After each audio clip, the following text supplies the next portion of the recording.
अस्सलामुअलैकुम। आप लोग सब कैसे? उम्मीद करती हूँ सब खैर खैरियत से होंगे। आज मैं आपके लिए लाई हूँ ठंडा ठंडा फ़ालसे का जूस, जो कि बहुत ही इजी तरीके से हम इसे बनाएंगे। आइए चलते हैं, इसे बनाते हैं। सबसे पहले मैंने पालसे ले लिए थे। पालसे जो थे मैंने इसमें से वो वाइट वाले जो होते हैं ना वो निकाल लिए थे, और जो जो ख़राब होते हैं ना उनको भी हमने निकाल लिया है। इतने पासे हमने लिए हैं। एक प्याली पासे, जो कि आप जिस प्याले में दही खाते हैं ना वो वाला प्याला लीजिएगा, और 6 खाने के चम्मच हमने इसमें चीनी शामिल कर देनी है। चीनी आपकी मर्ज़ी, आप कम या ज़्यादा कर सकते हैं। और 1 चाय का चम्मच हम इसमें काला नमक इस्तेमाल करेंगे। इन सबको हमने जूसर मशीन में डाल दिया है, और साथ ही में हम इसमें ठंडा पानी डालेंगे। पानी हम ज़्यादा नहीं शामिल करेंगे,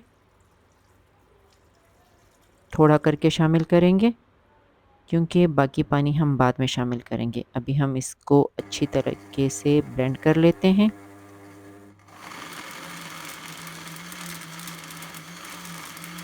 आपने पालसे में से पहले से ही इसमें से वाइट वाले सारे निकाल लेने हैं, और जो भी इसमें से कोई ख़राब हो वो भी निकाल लेना है। और अभी हम बाकी पानी शामिल कर देते हैं, और इसे अच्छी तरीके से ब्लेंड कर देते हैं, और उसके बाद फिर हम इसको छान लेंगे। ये देखिए कितने इजी तरीके से हम पालसे का जूस तैयार कर रहे हैं। अपने पालसे पहले से ही धो लेने हैं। मैं तो बिल्कुल जब भी पालसे का जूस बनाती हूँ तो इसे बिल्कुल स्ट्रॉन्ग करके पीती हूँ। आप जो है ना, आपने इस जग को फुल पानी से भर लेना है। देखिए मैंने हाफ भरा हुआ है, आपने फुल इसे भर लेना है, और बिल्कुल आपका पालसे का जूस बिल्कुल तैयार हो जाएगा।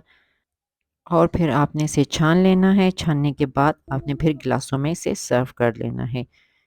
ये देखिए जी, हमारा फ़ालसे का जूस बिल्कुल तैयार हो चुका है, और हमने पानी पहले से ही ठंडा करके ही इसमें डाला था।